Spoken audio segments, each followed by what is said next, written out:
dasar untuk meyakini bahwa suatu objek atau seseorang itu mulia atau tidak. Ya sebetulnya ya sebagian besar dasarnya itu husnudon, itu iman kepada Rasulullah Muhammad SAW. Itu saja. Yang tidak ada dasar lain yang paling fundamental selain husnudon. Macam-macam begitu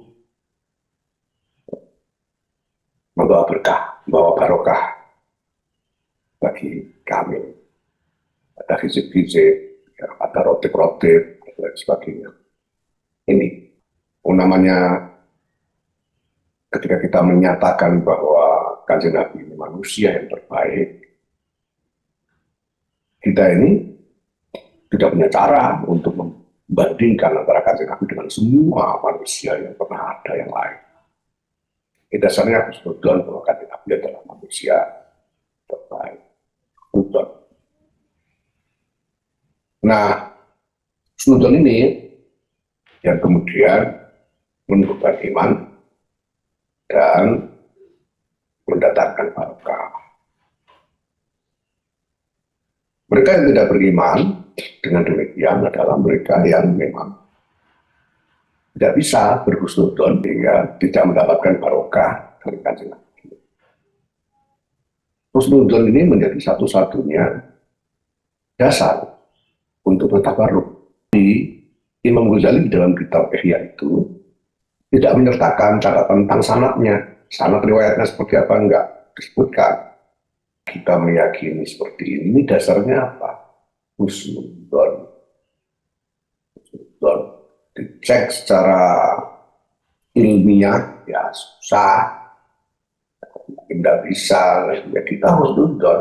Kemudian tidak mau percaya, tidak mau berhusnudon ini, tidak apa-apa, biar kami yang ngalap barokah, kalau yang lain nggak mau ngalap barokahnya tidak apa-apa.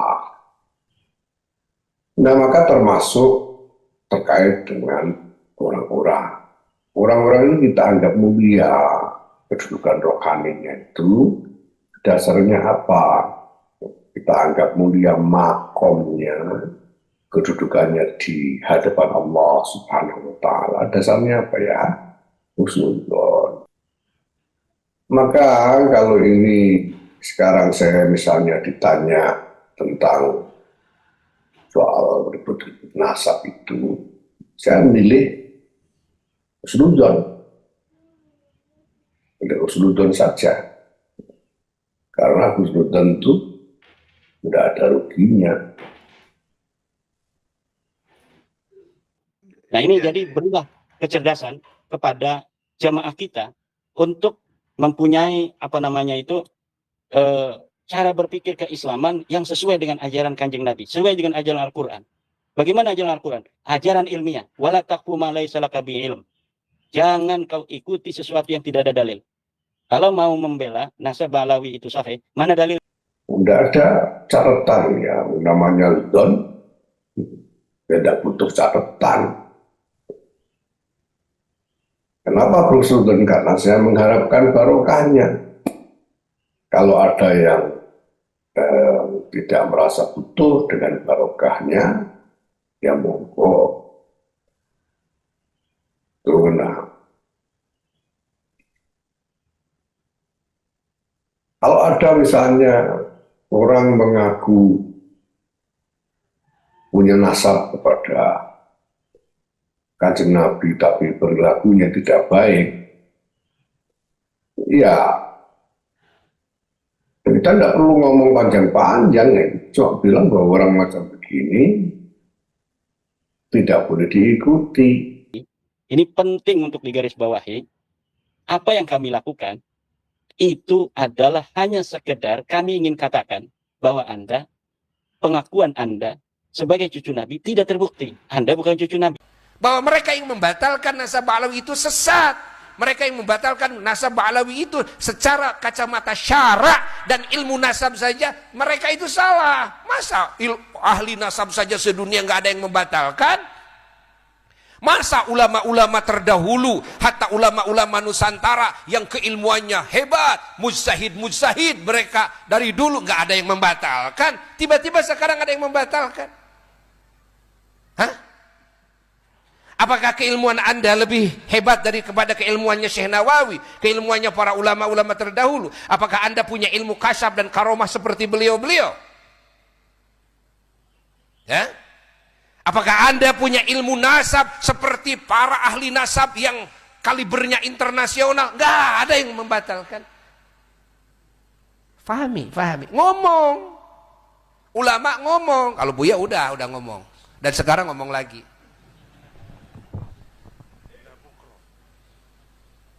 Ya. Buya udah ngomong. Sekarang ngomong lagi. Ya.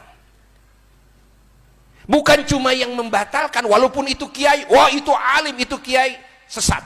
Buya katakan sesat. Dia tersesat.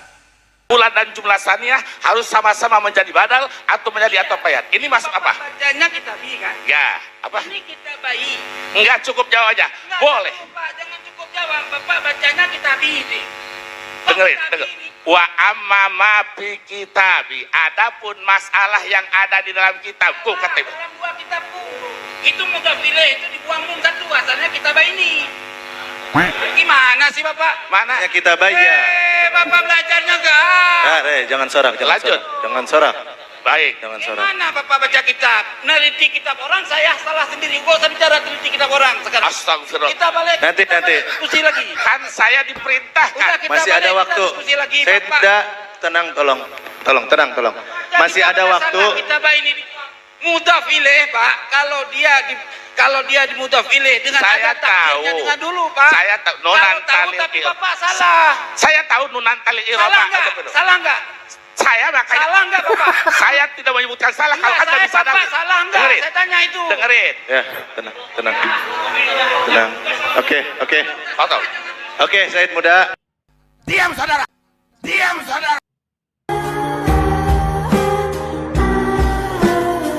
Cintai dzurriyyah Nabi adalah kewajiban sekelompok orang itu. Kalau sudah mengatakan nasabnya kepada orang tuanya dipercaya. Anda jangan suka ngutak-ngatik siapapun,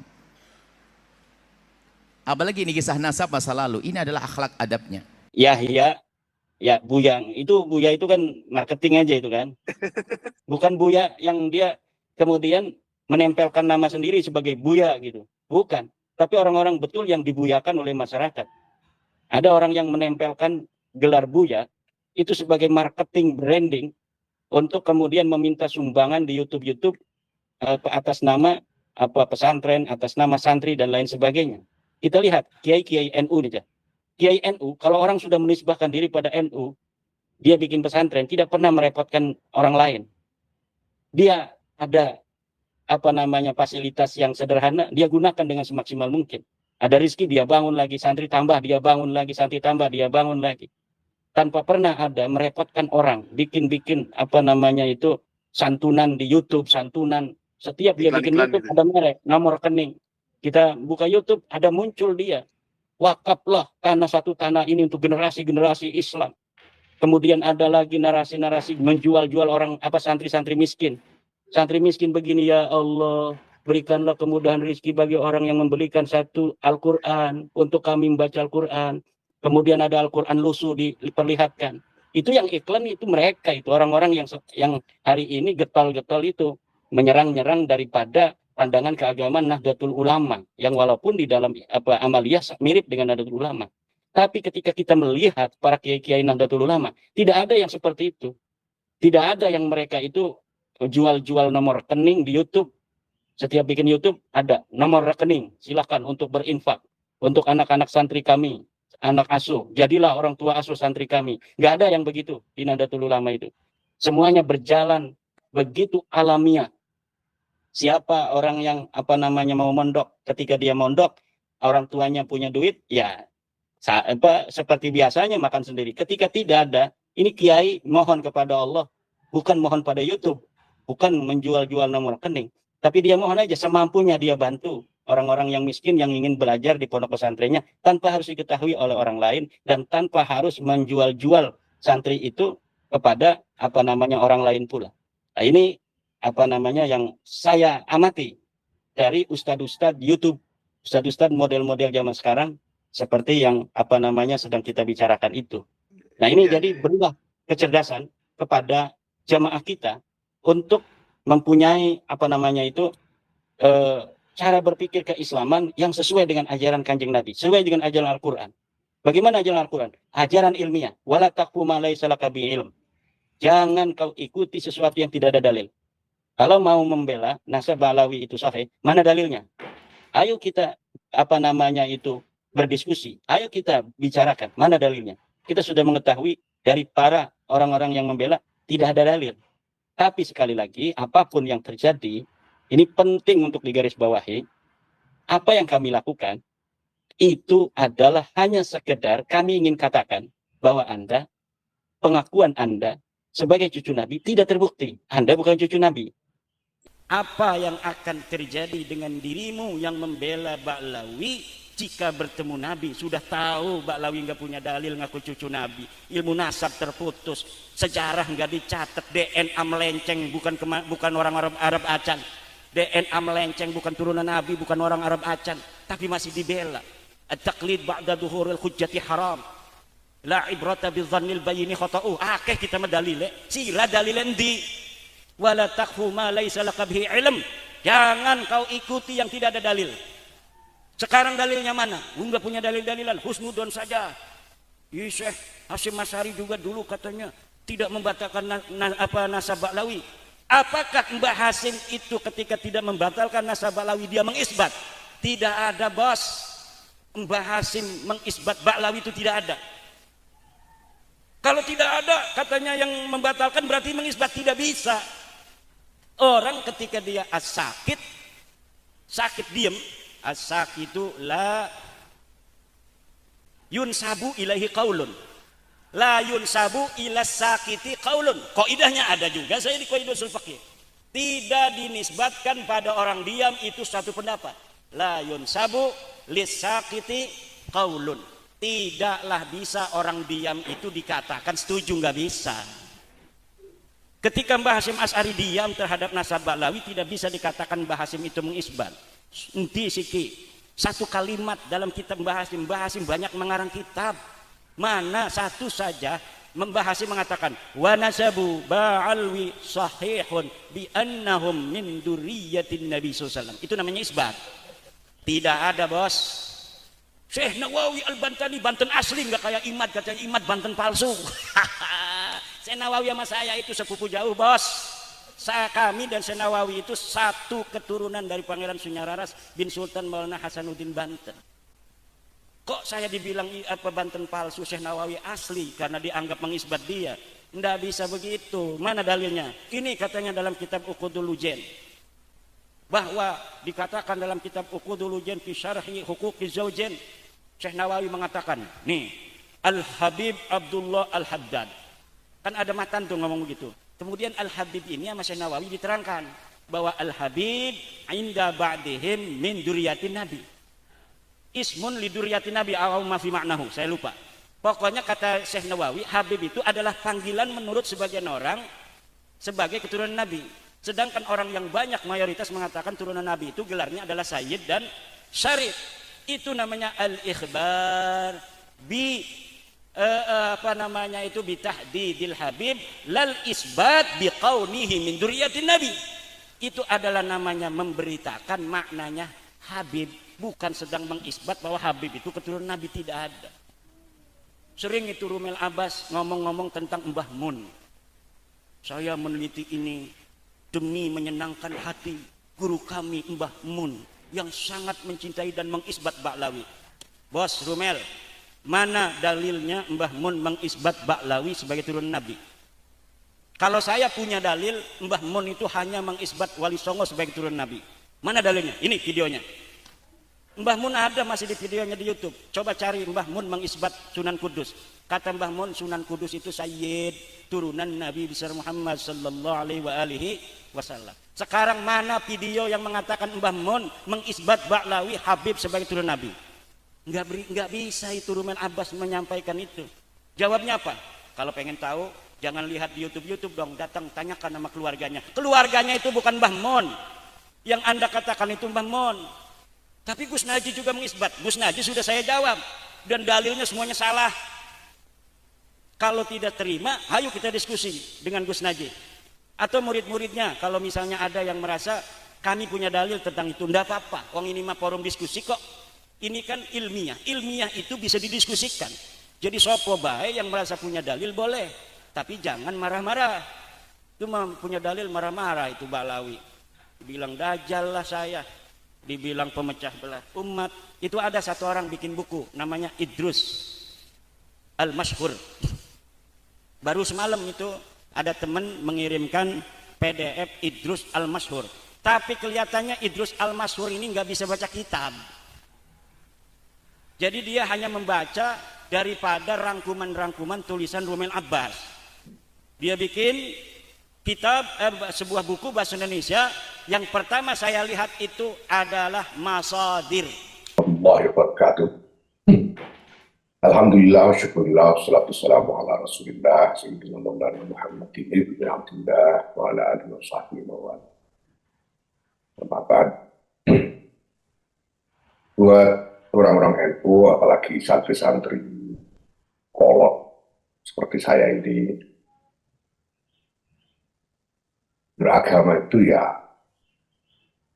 tidak hanya disadarkan pada pemahaman kognitif, yaitu pemahaman akal, atau dari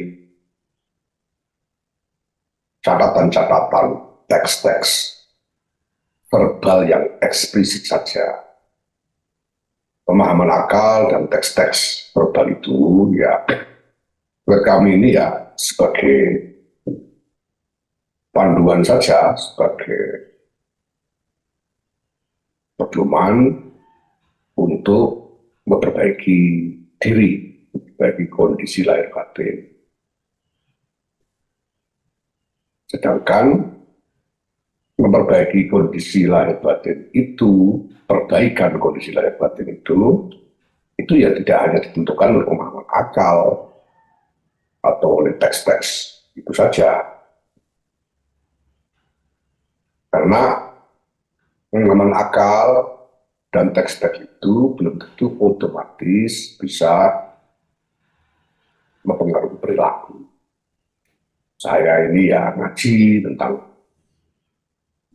berbagai macam sholat-sholat sunnah misalnya, tapi ya lebih banyak malasnya daripada melaksanakannya. Ngaji soal puasa-puasa sunnah, ya cuma karena dasarnya nggak betah lapar, jadi ya jarang melakukan puasa-puasa sunnah. Artinya ya kayak saya ini ya saya butuhkan dorongan energi lain selain pemahaman akal dan teks-teks verbal itu. Nah, dorongan energi lain itu kami harapkan dapat kami terima sebagai apa yang kami yakini merupakan barokah. Barokah yang kemudian berpengaruh positif terhadap diri kami. Nah, sumber barokah itu macam-macam.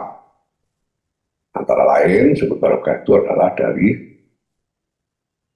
hal-hal, dari objek-objek atau orang-orang yang kita yakini mulia. Kita yakini punya kedudukan yang mulia sedemikian rupa sehingga memang bisa memancarkan barokah.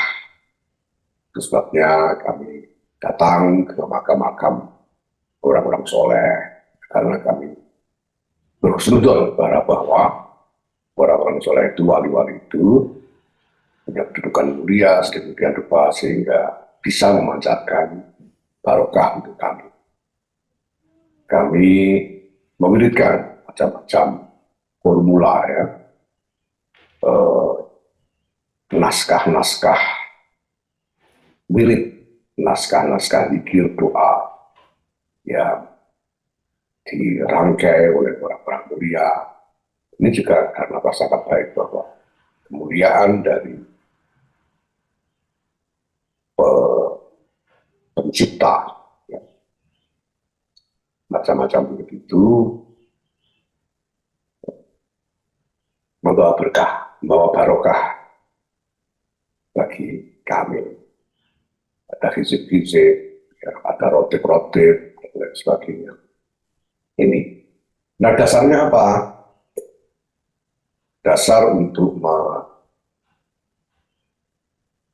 meyakini bahwa suatu objek atau seseorang itu mulia atau tidak. Ya, sebetulnya ya sebagian besar dasarnya itu husnudon. Itu iman kepada Rasulullah Muhammad SAW. Itu saja. Yang tidak ada dasar lain yang paling fundamental selain husnudon. Yang dikatakan bahwa al-imanu bin Nabi Muhammad SAW wa ayya'taqida annahu la yastami'u fi ahadin minal mahasini akbar mimma jtama'a bin Nabi SAW. Beriman kepada Kanjeng Nabi Muhammad SAW itu artinya adalah meyakini bahwa tidak ada orang yang di dalam dirinya terkumpul kebaikan-kebaikan lebih banyak dari kebaikan-kebaikan yang terkumpul di dalam diri Kanjeng Nabi Muhammad SAW. Keyakinan ini ya dasarnya husnuzon. Ya, mau diverifikasi secara verbal tidak bisa, apalagi secara empirik, gimana caranya nggak bisa. Namanya ketika kita menyatakan bahwa Kanjeng Nabi ini manusia yang terbaik, kita ini tidak punya cara untuk membandingkan antara Kanjeng Nabi dengan semua manusia yang pernah ada yang lain. Wong ketemu Kanjeng Nabi juga belum pernah. Dasarnya husnudon bahwa Kanjeng Nabi adalah manusia terbaik. Husnudon. Nah, husnudon ini yang kemudian menumbuhkan iman dan mendatangkan barokah. Mereka yang tidak beriman dengan demikian adalah mereka yang memang tidak bisa berhusnudon pada Kanjeng Nabi.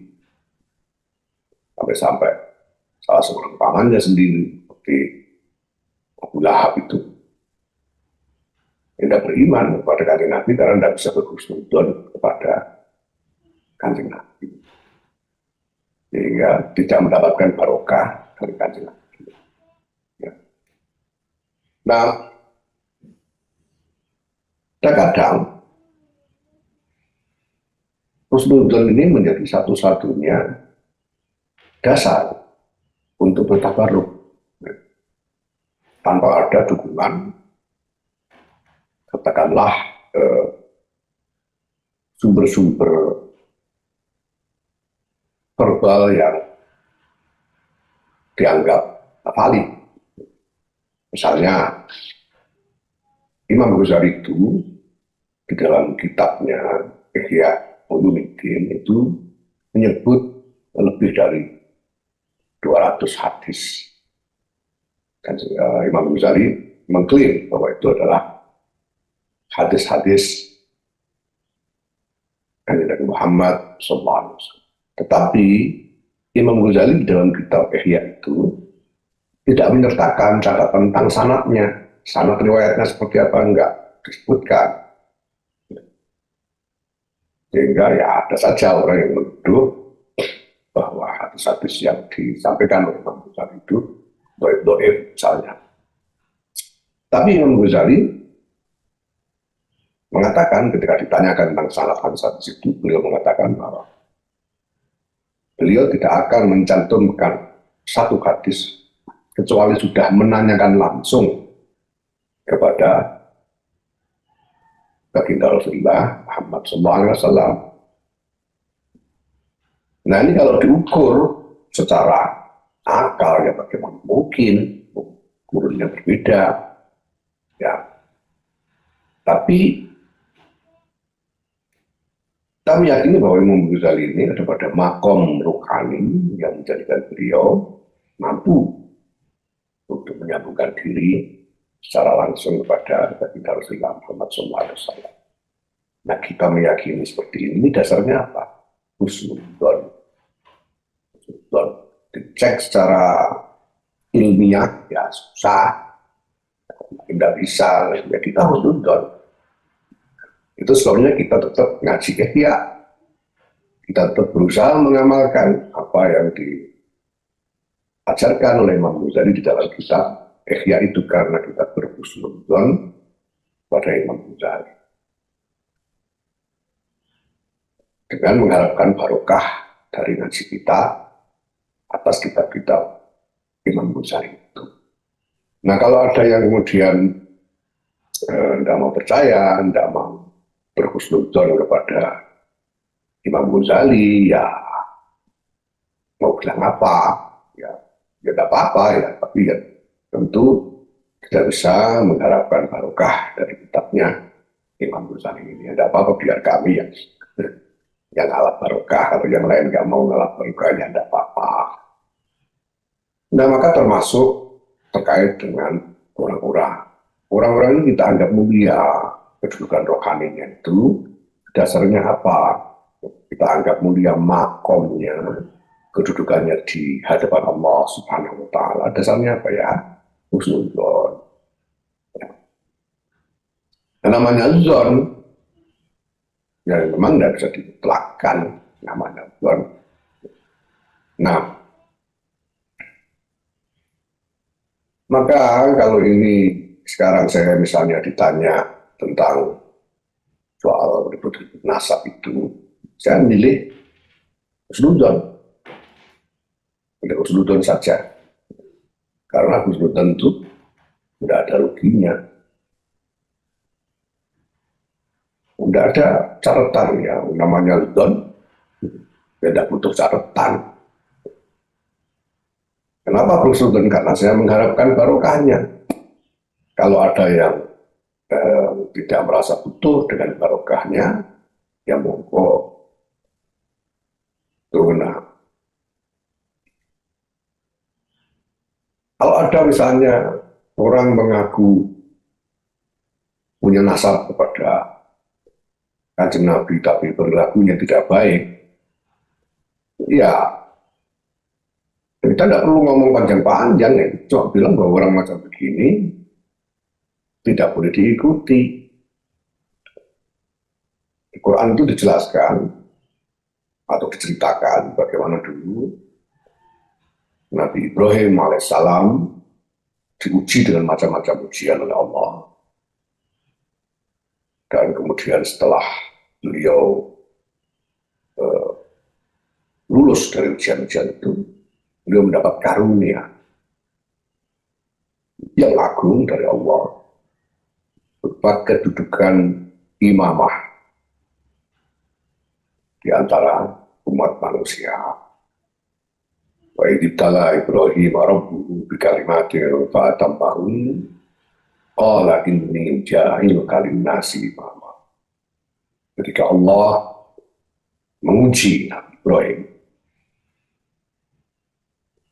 dan macam-macam ujian, dan kemudian Nabi Ibrahim menyempurnakan artinya, berhasil melampaui ujian-ujian itu, Allah kemudian berfirman, aku jadikan engkau sebagai pemimpin di antara manusia.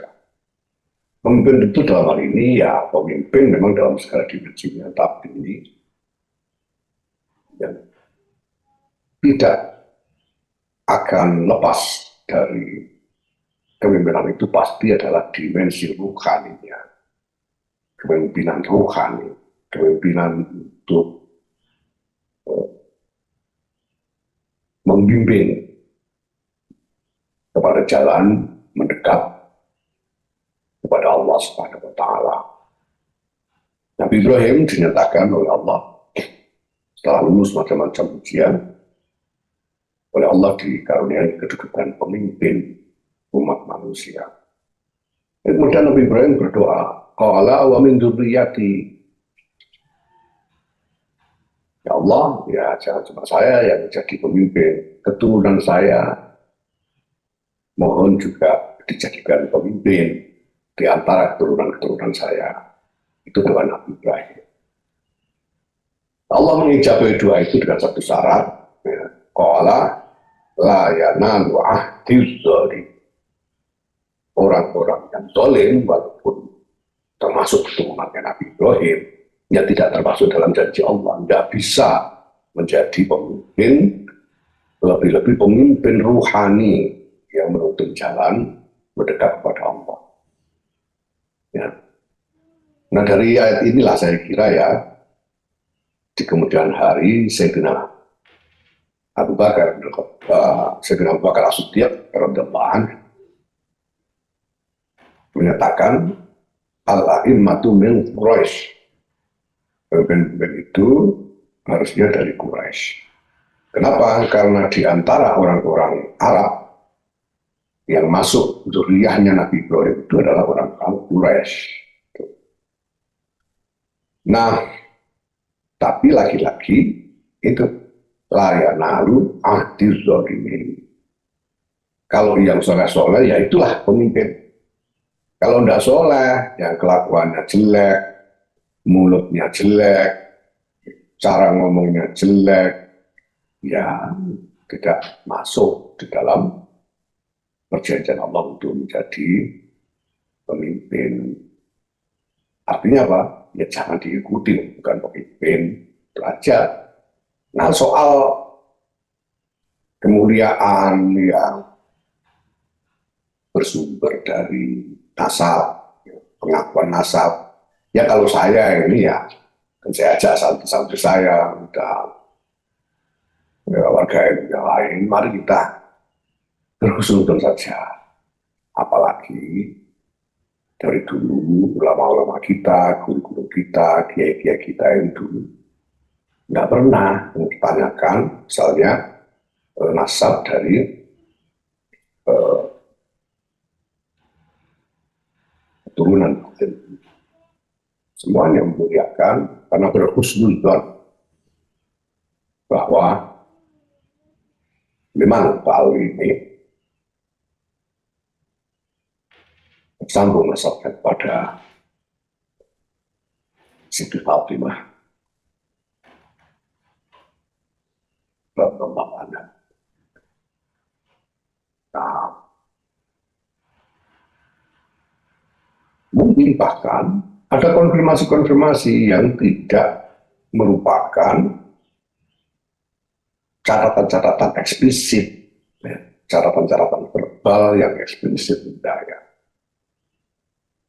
Kalau saya sih yakin bahwa misalnya kiai saya, Kiai Ali Maksum, Kiai Nabi Jubair, ayah dan kakek saya sendiri, saya sih yakin bahwa beliau-beliau mendapatkan konfirmasi ruhaniyah atas husnudonnya itu. Yang memang itu saya kira ada pada makom yang sangat mungkin mendapatkan konfirmasi ruhaniyah tentang berbagai hal termasuk soal nasab Pak.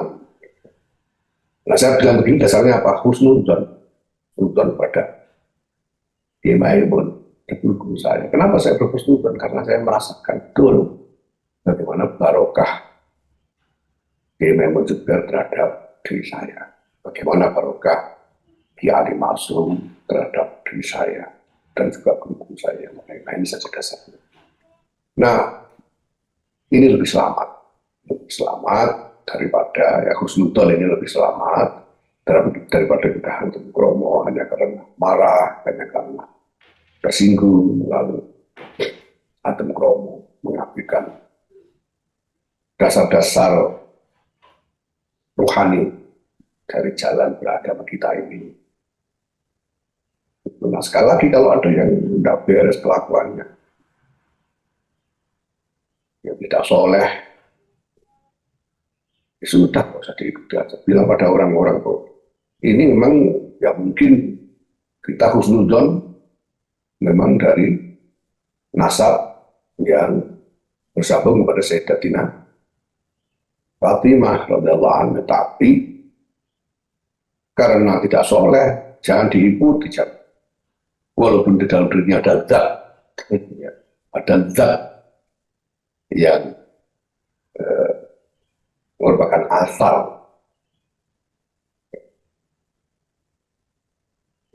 istilah yang saya terima dari Imam Zubair disebut sebagai nutfah. Kalau tidak soleh ya sudah, layanalu akhir itu saja sudah, tapi tidak perlu antum buat tuduhan-tuduhan untuk mengecilkan hanya karena tidak ada catatan. Selama ini mereka meremehkan kita, yaitu itu tanggungan mereka sendiri. Biar mereka kalau memang cucu-cucunya kan Nabi Muhammad SAW, ya biar mempertanggungjawabkan di hadapan kakek mereka sendiri. Itu saja. Terima kasih. Assalamualaikum warahmatullahi wabarakatuh. Itulah tadi tanggapan dari Gus Yahya yang menanggapi tentang polemik nasab yang sampai sekarang masih belum ada ujungnya nih teman-teman ya. Yang menganggap bahwa Balawi itu dzurriyyah Rasulullah SAW dengan berdasarkan husnudzon. Penjelasan dari Gus Yahya ini dibantah oleh Kiai Haji Madrin Usman Al-Bantani yang menyatakan bahwa untuk membuktikan nasab Balawi itu adalah dzurriyyah Rasulullah SAW atau bukan hanya sebatas husnudzon. Bagaimana menurut pendapat teman-teman semua? Silahkan lanjut di kolom komentar. Terima kasih selalu support Alman Al-Fatih. Kita jumpa lagi di video selanjutnya. Assalamualaikum warahmatullahi wabarakatuh.